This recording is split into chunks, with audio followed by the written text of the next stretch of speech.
अगर आप लोग यूरोप में अप्लाई करना चाहते हैं और किसी ऐसे कंट्री में मूव होना चाहते हैं जिसका वीज़ा रेशो 99% हो, तो यस आप लोग फ्रांस को टारगेट कर सकते हैं, क्योंकि फ़्रांस का वीज़ा रेशो बहुत ही अच्छा है। पाकिस्तानी स्टूडेंट्स हैं या किसी भी कंट्री से अगर आप लोग अप्लाई कर रहे हैं, आप लोग फ्रांस को टारगेट रख सकते हैं अपना, क्योंकि यहाँ पर एक्सेप्टेंस बहुत अच्छी है यूनिवर्सिटीज़ की और बजट फ्रेंडली है। आप लोग 4 to 5 लाख के अंदर फ्रांस का सारा प्रोसीजर कर सकते हैं, क्योंकि फ़्रांस बहुत ही ज़्यादा चीप है, बजट फ्रेंडली है। आप लोग यहाँ पर फुली फंडेड स्कॉलरशिप्स में अप्लाई कर सकते हैं और सबसे अच्छी बात यहाँ पर यह है कि यहाँ पर one of the top universities हैं जहाँ पर आप लोग अप्लाई करके यहाँ पर एडमिशन ले सकते हैं। सो बेसिकली फ़्रांस में अप्लाई करने के 3 मेथड्स होते हैं।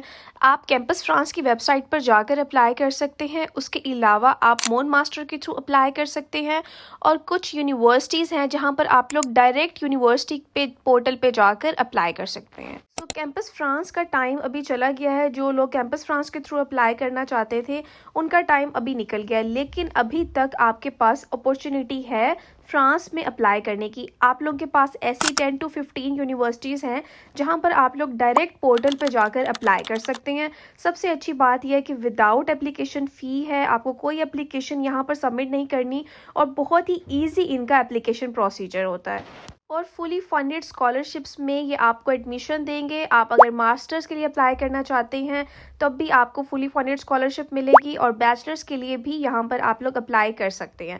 सो यहाँ पर मैं कुछ यूनिवर्सिटीज़ की लिस्ट आपको प्रोवाइड कर देती हूँ। इन यूनिवर्सिटीज़ में आप लोग डायरेक्टली पोर्टल पर जाकर इनकी डेडलाइंस चेक करें और यहाँ पर जाकर अप्लाई करें। और ये सारी यूनिवर्सिटी टॉप यूनिवर्सिटीज़ हैं फ्रांस में, और इनकी स्कॉलरशिप्स बहुत अच्छी हैं। अगर आप इनकी स्कॉलरशिप्स में अप्लाई करते हैं तो आप लोग यहाँ पर मंथली स्टाइपेंड भी आप लोगों को मिलेगा और आप लोगों की फुली ट्यूशन फ़ी जो है वो कवर होगी। और अगर हम इन यूनिवर्सिटीज़ की ट्यूशन फ़ी की बात करें तो 250 यूरोज़ to 350 यूरोज़ इनकी ट्यूशन फ़ी है।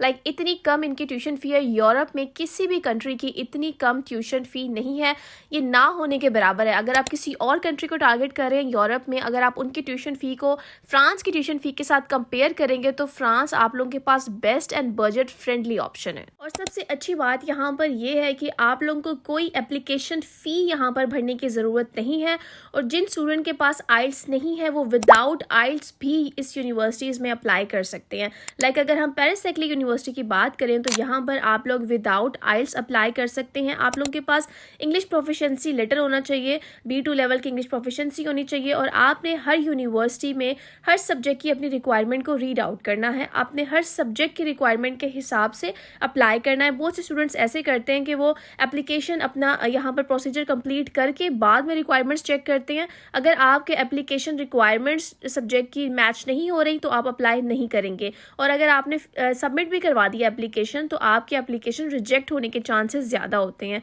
सो आप लोगों ने हर सब्जेक्ट की रिक्वायरमेंट को चेक करना है। बहुत सारे यूरोपियन कंट्रीज़ में स्टूडेंट्स को ब्लॉग अकाउंट की ज़रूरत होती है। लाइक हम जर्मनी की बात करें तो वहाँ पर आपको ब्लॉग अकाउंट चाहिए होता है, जो कि मोस्टली लोग अफोर्ड नहीं कर सकते। सो अगर आप लोग यूरोप में अच्छी अपॉर्चुनिटी, अच्छी यूनिवर्सिटी और फुली फंडेड स्कॉलरशिप्स के लिए अप्लाई करना चाहते हैं तो France is the best option for you. France की यूनिवर्सिटीज़ का रिस्पांस बहुत अच्छा है। लाइक अगर आप लोगों की CGPA कम है तो आप लोग सर्टिफिकेट्स कर सकते हैं डिफरेंट वेबसाइट से, जैसे कि कोर्सेरा है, कुर्सा है। आप लोग वहाँ से उनके ऑनलाइन कोर्सेज कर सकते हैं और अपनी CV में ऐड कर सकते हैं। उससे ये होगा कि आपकी प्रोफाइल स्ट्रांग हो जाएगी। अगर आपकी CGPA कम है तो वो उसको कंपनसेट कर सकते हैं। सो इस तरीके से आप अपनी प्रोफाइल को स्ट्रांग कर सकते हैं। उम्मीद है कि जो मैं आप लोगों को समझाने की कोशिश कर रही हूँ आप लोगों को वीडियो से इन्फॉर्मेशन मिली होगी और आप लोगों को समझ आ गई होगी। अगर आप लोगों की कोई भी क्वेश्चन है फ्रांस से रिलेटेड तो आप नीचे कमेंट सेक्शन में पूछ सकते हैं, मैं आप लोगों को बता दूंगी। Thank you for watching.